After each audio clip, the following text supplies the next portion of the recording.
Boa noite. A Polícia Militar conseguiu libertar no final da manhã de hoje um ajudante de pedreiro de 37 anos que era mantido refém em um cativeiro no Parque Osiel, em Campinas. A história do homem chamou a atenção dos policiais que conseguiram impedir que ele fosse morto pelos bandidos. A Polícia Civil vai investigar agora se a vítima era, na verdade, um condenado pelo Tribunal Paralelo do Crime, comandado por uma facção criminosa que age dentro e fora dos presídios do estado de São Paulo. A reportagem é de Lícia Manjavac. A polícia chegou até o cativeiro após denúncia anônima feita por telefone. Aqui eles encontraram o refém Isalmir de Carvalho Araújo, de 37 anos. Ele era vigiado por 3 adolescentes que, ao verem os policiais, tentaram fugir. Um permaneceu atrás de uma torceira de cana e os outros 2 se evadiram por meio do canavial e pularam do outro lado. Esse indivíduo que ficou parado, ele foi enquadrado e já foi preso de imediato.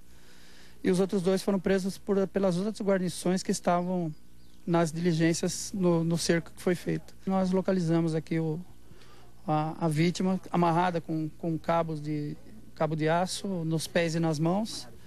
E visivelmente foi torturado durante a noite inteira. Ele reportou isso para a gente, mas as condições físicas dele apontam isso realmente, né? Ele foi bastante judiado durante a noite e ele estava prometido para hoje à tarde ser executado.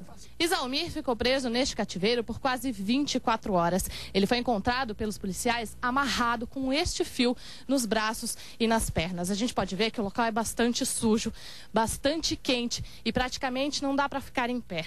Isalmir foi espancado pelos bandidos e a todo momento era ameaçado de morte. Segundo os policiais, ele poderia ser jogado neste poço. Bastante abalado, o ajudante de pedreiro contou que caminhava pelo bairro na tarde de domingo quando foi dominado por pelo menos 11 homens. Segundo ele, o grupo procurava uma outra pessoa acusada de estuprar uma moradora. Ela se enganou, que não foi eu não. Ela se enganou.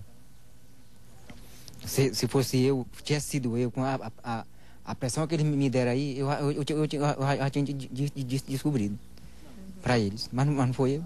Com o bando foram apreendidas armas, munição, além desta faca. De acordo com a polícia, o local possivelmente já teria sido usado por integrantes de uma facção criminosa para manter outras vítimas em cativeiro. Essa queixa não consta nos nossos registros que exista um estuprador e que exista uma vítima.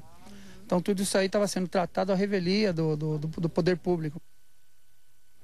Dados da Secretaria de Segurança Pública de São Paulo revelam um cenário assustador.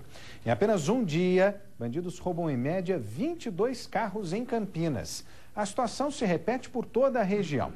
As imagens que você vai ver agora mostram um flagrante de uma dessas ações que ajudam a aumentar a sensação de insegurança junto à população.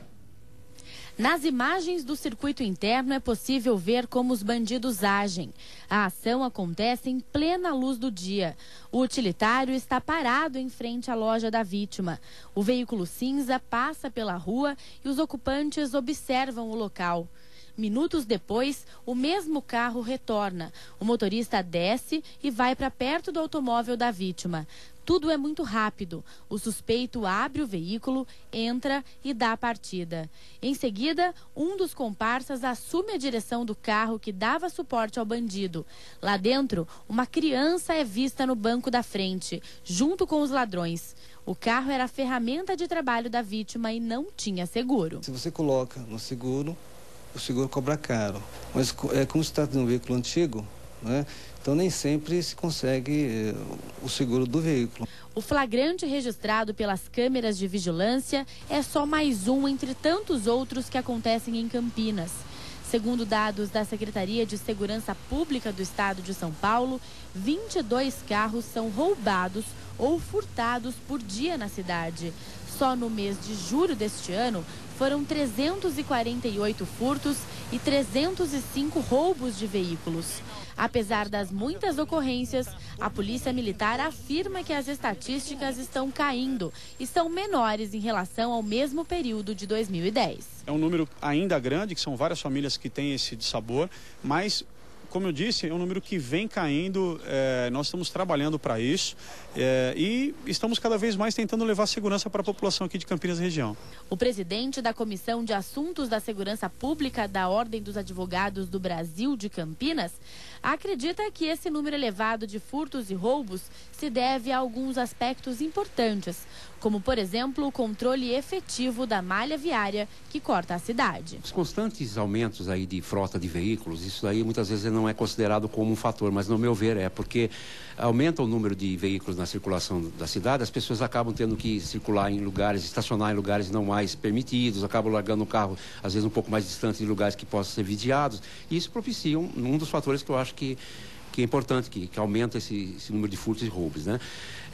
O outro fator que eu acho que é, na meu ver, um dos mais importantes é essa questão dos desmanches. A população, muitas vezes, ela acaba não sabendo, ou se sabe, faz que não sabe, né, que ela está colaborando com esse furto, porque cada vez que ela compra uma peça que ela não sabe a origem, que ela vai num desmanche comprar, existem peças que são regulamentadas em desmanche, não estou dizendo que isso é ocorrência geral, mas muitas dessas peças, por trás dessa peça pode ter ocorrido um furto, um roubo, uma morte, um latrocínio. Deixar o seu veículo em estacionamento, procurar usar um alarme sonoro, uma trava de segurança, andar com os vidros fechados, as portas travadas, né? Manter mais a observação durante a condução do seu veículo, isso vai facilitar em muito e vai fazer com que essa pessoa não seja alvo dos agressores da sociedade. A gente que pagamos nossos impostos diariamente, né, sempre certinho. A gente é surpreendido aqui mesmo, na hora que a gente está dando uma entrevista aqui, pode chegar um vagabundo e querer, né? E isso a gente tem que estar preparado. Eu sempre estou esperto no que está acontecendo ao meu redor, senão já viu, né? Uma pesquisa da Unicamp apontou que se o Brasil não mudar as formas de investimento em educação, o país vai enfrentar uma crise de mão de obra nos próximos anos. Mas para algumas empresas aqui da nossa região, este cenário já é realidade. E sem encontrar profissionais qualificados no mercado, o jeito é treinar os trabalhadores na própria empresa. Há mais de 5 anos, a empresa onde Cristiane é gerente enfrenta dificuldades na hora de contratar profissionais. A falta de mão de obra qualificada é o principal desafio. Nós trabalhamos diretamente dentro do nosso cliente, então nós precisamos efetivamente de profissionais capacitados que estejam preparados para atender o nosso cliente em loco, dentro da empresa deles. Nós atendemos o mercado corporativo. E nós observamos uma dificuldade grande para atender, para buscar esses profissionais e encontrá-los. O mesmo acontece na empresa onde o Odair é diretor. Ele trabalha na área de tecnologia da informação, setor que está em crescente desenvolvimento. Mas mesmo assim, a busca por profissionais especializados é difícil. Nesse momento eu tenho 4, 5 vagas em aberto para arquiteto de software, para analistas com uma certa experiência, pessoas que devem ter pelo menos uns 4, 5 anos de experiência em projetos em grandes empresas. E você tem dificuldade de encontrar essas pessoas. Uma pesquisa feita pela Unicamp mostra que esse déficit de mão de obra especializada no Brasil pode gerar um colapso no país em alguns anos. A falta de uma política educacional adequada e de investimentos em educação formal podem afastar o país do crescimento esperado. A economia tem muitos gargalos. Dentre eles, tem o gargalo da educação formal e profissional, né? Este é um gargalo. A economia vem crescendo a taxas médias de 3,5%, 4%, né?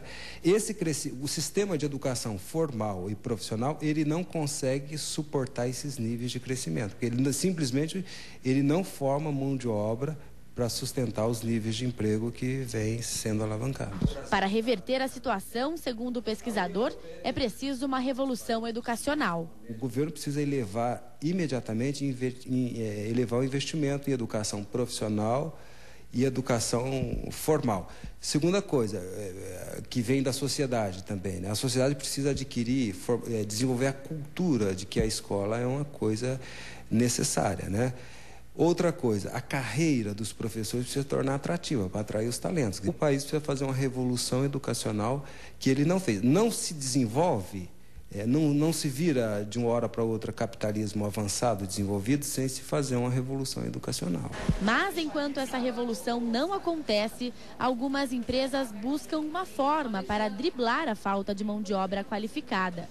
O jeito, então, é contratar um profissional sem experiência, mas que tenha dinamismo e vontade de aprender.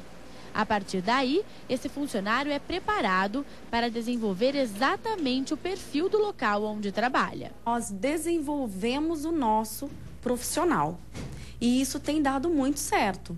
Todos os nossos líderes, hoje nós somos em aproximadamente 60 colaboradores, todos os líderes começaram em funções trainee. A gente tem que desenvolver dentro de casa uma série de mecanismos para buscar esses profissionais ainda no início das suas carreiras, trazê-los para dentro de casa, formá-los. Mas é interessante que depois que esse profissional é treinado, né, ele é capacitado nas tecnologias da empresa, no framework que ela adota, ele absorve bem a cultura, a forma dessa empresa atender os clientes, a forma dela desenvolver software, né?